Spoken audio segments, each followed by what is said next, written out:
Apartment 5వ floor లో అగ్ని ప్రమాదం జరిగింది. ఏసీ పేలడంతో బెడ్రూమ్ లో మంటలు చెలరేగాయి. విజయవాడ భవానీపురంలో ఈ ఘటన జరిగినట్లుగా తెలుస్తుంది. వెంటనే ఘటనా స్థలానికి భవానీపురం పోలీసులు చేరుకున్నారు. ఇంట్లో చిక్కుకున్న వృద్ధురాలిని మరో వ్యక్తిని కాపాడారు. కానిస్టేబుల్ అశోక్, హోంగార్డ్ కోటేశ్వరరావు సాహసం చేసి వారిని రక్షించినట్లుగా తెలుస్తుంది.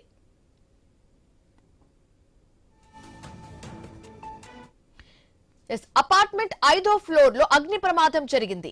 ఏసీ పేలడంతో బెడ్రూమ్ లో మంటలు చెలరేగాయి. విజయవాడ భవానీపురంలో ఈ ఘటన జరిగినట్లుగా తెలుస్తుంది.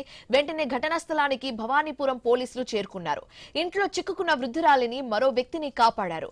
కానిస్టేబుల్ అశోక్, హోంగార్డ్ కోటేశ్వరరావు సాహసం చేసి వారిని రక్షించినట్లుగా తెలుస్తుంది.